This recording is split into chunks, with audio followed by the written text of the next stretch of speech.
시청자 여러분 안녕하십니까? 헬로티비 뉴스입니다. 기온이 오르면서 봄 기운이 물씬 느껴지지만 봄의 불청객이죠. 미세먼지와 황사도 같이 찾아왔습니다. 호흡기가 약한 분들은 외출하실 때 마스크 잘 챙기셔야겠습니다. 손성희 기자입니다. 은평구 불광천 쪽에서 바라본 백년산입니다. 미세먼지에 가려 형체만 희미하게 보입니다. 하천변으로 운동을 나온 시민들은 대부분 마스크를 썼습니다. 미세먼지가 있고 황사가 있으니까 물론 이제 우리가 생각할 때는 이 계절이 되면 마냥 계속 오잖아요. 그렇지만은 불편하기는 마찬가지죠. 그래서 항상 마스크를 준비하고 또 이렇게 끼다 보니까 13일 오전 11시 기준 서울의 미세먼지는 나쁨 수준. 지난밤 중국발 환사까지 몰려와 미세먼지 농도가 짙어진 상황입니다.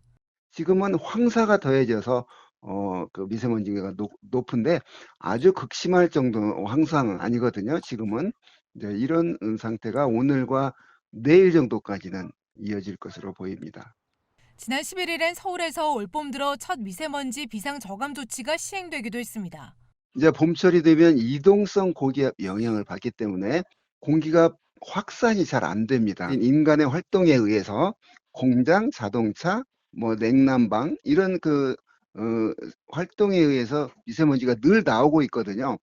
그게 바람이 흐트러 버리는데 이 바람이 약해지면 미세먼지 농도는 어김없이 높아집니다. 기상청은 모레까지 포근한 날씨가 이어질 것으로 예보했습니다. 서울 등 수도권의 경우 한낮에는 18도까지 오르는 곳도 있겠습니다. 주말에는 비 소식이 예보돼 있습니다. 일요일인 16일 오후부터 늦은 밤 사이 비나 눈이 내린 뒤에 기온이 10도 이상 크게 떨어지면서 다음 주에는 꽃샘 추위가 찾아올 전망입니다. 헬로티비 뉴스 손성희입니다. 윤석열 대통령 탄핵 심판 선고가 임박한 가운데 은평구 의회 더불어민주당 의원들이 윤석열 대통령의 즉각 파면을 요구하고 나섰습니다. 은평구 의회 더불어민주당 소속 의원 10명은 13일 오전 윤석열 대통령 탄핵 인용을 촉구하는 성명을 발표했습니다. 의원들은 윤 대통령은 계엄을 통해 국회를 유린하고 민주주의를 파괴하려 했다며 헌법재판소는 오직 헌법과 양심에 따라 빠른 결단을 내려야 한다고 주장했습니다. 13 비상계엄 사태는 헌법 질서를 유린한 중대한 위헌 행위였습니다. 국민들은 한밤중 경찰과 군대를 동원한 국회 침탈을 목격해야 했으며 이는 자유민주주의의 근간을 뒤흔든 반헌법적 폭거입니다. 의원들은 또 윤석열 대통령 석방 이후 국민들의 분노가 확산하고 국정 혼란은 더욱 심화되고 있다며 우려했습니다. 그러면서 이를 방치하는 것은 국가의 위기를 가중시킬 뿐이라며 대한민국의 민주주의와 법치를 바로 세우기 위해 조속한 탄핵 인용을 거듭 촉구했습니다. 올해 고등학교 1학년부터 고교학점제가 전면 시행된 가운데 은평구가 고교학점제 대비 진로 학업, 설계 컨설팅을 지원합니다. 고교학점제는 학생이 진로 적성에 따른 과목을 선택해 이수하고 학점을 취득해 졸업하는 제도입니다. 은평구는 3월에서 8월 사이 관내, 초, 중, 고등학생을 대상으로 고교학점제를 대비해 1:1 맞춤형 진로 컨설팅을 시행합니다. 상담 신청은 은평 배움모아 홈페이지를 통해 할 수 있으며 자세한 내용은 은평구청 시민교육과 전화로 문의하면 됩니다. 양천구가 거동이 불편한 어르신에게 낙상 예방 물품을 지원합니다. 지원 대상은 양천구에 거주하는 65세 이상 거동이 불편한 어르신 700가구이며 저소득층과 고연령 건강 상태 등을 반영해 우선 지원됩니다. 지원 물품은 안전 손잡이와 미끄럼 방지 매트, 낙상 예방 LED 센서 등과 접이식 목욕 의자 등 13종류입니다. 신청 기간은 오는 17일부터 다음 달 25일까지이며 주민센터 방문이 어려운 어르신을 위해 상담과 지원까지 원스톱 서비스가 제공됩니다.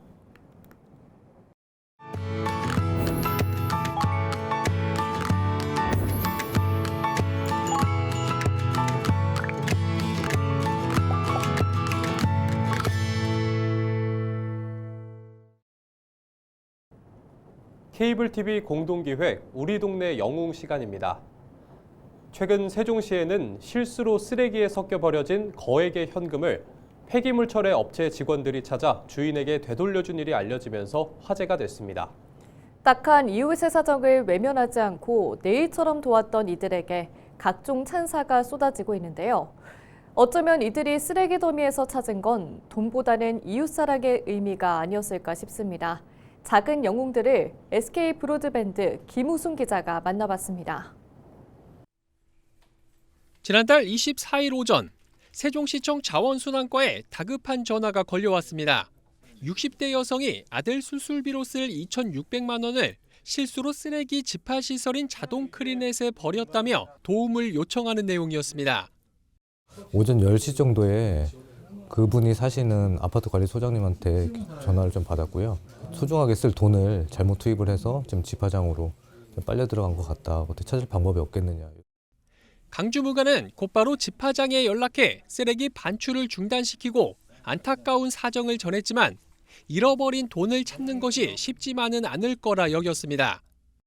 아무래도 직원들은 이제 저희 그 직원들마다 본연의 업무가 있다 보니까 그분들을 이제 그 업무를 중단하고 민원이 이제 요청에 의해서 저희가 도움을 주고자 하는 게 그렇게 쉽지만은 않은 일이거든요.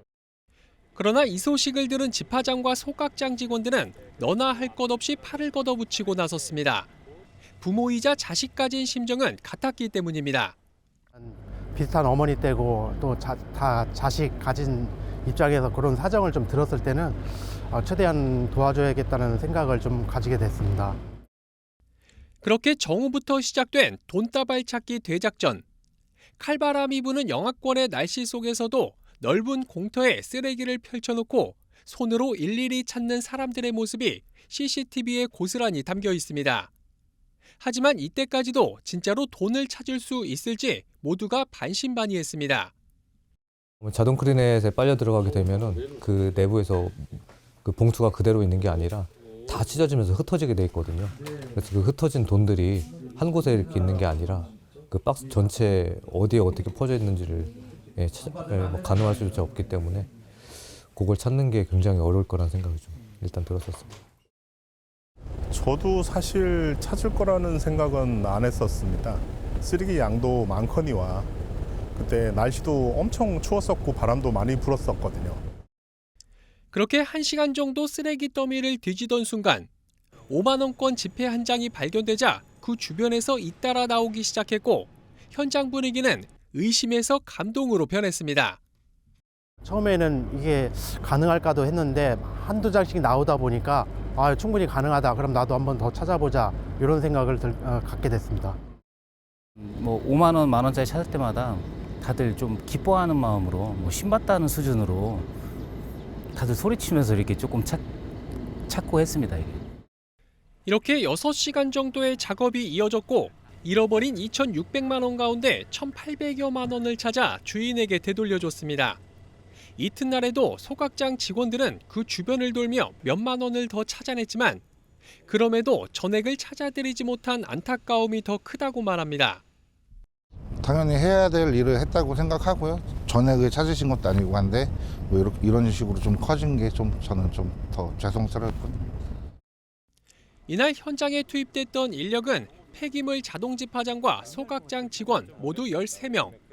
이들의 적극적인 도움과 시청 관계자의 빠른 조치가 있었기에 가능했던 일이었습니다. 찾아드리는 경우는 뭐 극히 드물고요. 이번 거 같은 경우는 세종시 그 담당자하고 그쪽에 집화장 소장님하고 저희하고 연계가 잘 돼가지고 어떻게 보면 관리 차기가 잘 돼서 시간상 또 뭐 장소 여건상 잘 맞아서 찾은 계기가 된 것 같아요. 이런 따뜻한 미담은 지역사회를 넘어 전국적으로 알려져 훈훈함을 전했고 최민호 세종시장은 이들을 직접 만나 감사의 인사를 대신했습니다. 얼마나 아름다운 일이겠어요. 나 이 직원들 너무나 자랑스럽고 사랑스러워서 오늘 제가 좀 많은 얘기도 듣고 격려해 주러 왔습니다. 이런 미담을 통해서 우리가 마음이 따뜻해지고 세종 사랑 마음이 깊어지는 건데 세종시는 또 이들 2개 기관에 조만간 감사의 마음을 담은 표창장을 수여할 예정입니다. 그럼에도 당연히 해야 할 일을 했을 뿐이라며 지금의 관심과 찬사가 부담된다는 직원들. 저희는 선의를 한 게 아닙니다.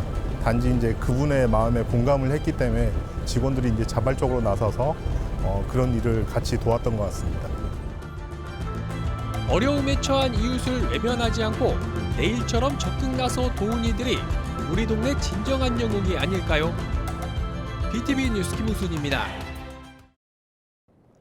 윤석열 대통령에 대한 헌법재판소의 탄핵 심판 선고를 앞두고 김동연 경기도지사가 새로운 대한민국을 만들기 위해서는 탄핵이 100% 이뤄져야 한다고 강조했습니다. 김 지사는 지난 10일 충남대 특강 후 기자들과 만나 이같이 밝혔는데요. 김 지사는 대한민국의 경제 대전환을 위해서는 내란의 조기 종식과 탄핵이 필요하다며 헌재에서 전원일치 100% 탄핵을 만들어줄 것을 기대하고 촉구한다고 밝혔습니다. 이어 조기 대선 이슈에 대해서는 지금은 대선 전략이 아니라 탄핵을 위해 당이 힘을 합쳐야 할 때라고 강조했습니다. 빠른 시간 내에 이 계엄과 내란의 종식 그리고 탄핵을 조기에 완성하는 것이 가장 중요하기 때문에 지금 당으로서는 힘을 합쳐서 대선의 전략이 아니라 대한민국 새로운 대한민국을 위해서 탄핵 조기 완성. 인천시가 2025 에이펙 국제회의 분산 개최를 본격적으로 준비합니다. 인천시는 12일 황효진 글로벌 도시정무 부시장을 단장으로 2025 에이펙 회의 준비 TF 첫 회의를 열고 실국별 추진 계획을 점검했습니다. 정부는 올해 에이펙 정상회의를 경주에서 열고 관련 주요 회의들은 서울과 인천, 부산과 제주에서 분산 개최할 예정인데요. 인천에서는 7월 26일부터 8월 15일까지 제3차 고위관리회의와 디지털 장관회의, 식량안보 장관회의와 여성경제 장관회의, 반부패 고위급 대화 등이 열리고 10월에도 재무장관회의와 구조개혁 장관회의가 열릴 예정입니다. 서울시교육청이 해외 학교와의 수업 교류 프로그램인 국제 공동수업을 확대 추진합니다. 코로나에 대응해 지난 2021년부터 시작된 국제 공동수업은 지난해 30개국 308개 교에서 올해는 333개 교로 22개 학교를 늘리기로 했습니다. 수업 내용도 기존에는 자기소개와 문화교류 위주였지만 올해부터는 메타버스와 AI 생태 전환과 세계시민 토론형 수업 등으로 발전시킬 예정입니다. 국제 공동수업은 서울 학생들이 세계 각국의 학생들과 온 오프라인에서 만나 공동의 주제에 대해 토의하는 수업 교류 프로그램입니다. 지난해 경기도에서 발생한 화재 건수는 전년 대비 소폭 감소했지만 화성 아리셀 공장 화재와 부천 호텔 화재 등의 영향으로 인명과 재산 피해는 늘어난 것으로 나타났습니다. 13일 경기도 소방재난본부는 2024년 경기도 화재 발생 현황 자료를 발표했습니다. 자료를 살펴보면 2024년 경기도 내 화재는 7,931건으로 전년 대비 271건 줄었습니다. 도내 화재는 2022년 8,604건에서 2024년 8,202건으로 줄어들면서 지난해까지 2년 연속 감소세를 보이고 있습니다. 인명피해는 지난해 화성 아리셀 공장 화재와 부천 호텔 화재 등 대형 참사가 발생하면서 인명피해는 전년 대비 23명, 재산 피해는 512억 원으로 증가한 것으로 조사됐습니다. 경기도 특별사법경찰단이 유해 화학물질 취급업체 120개소를 대상으로 집중 수사를 실시한 결과 불법행위 13건을 적발했다고 13일 밝혔습니다. 적발된 위반 행위를 살펴보면 유해 화학물질 취급 기준 미준수 행위가 8건으로 가장 많았는데요. 안산시의 한 업체는 약 10톤의 황산 등을 관할 관청의 허가를 받지 않고 사용하다 적발됐습니다. 화성시의 한 업체는 비상 샤워 시설이 정상 작동하지 않는데도 부식성 유해 화학물질인 수산화나트륨 등을 사용하면서 영업을 해왔습니다.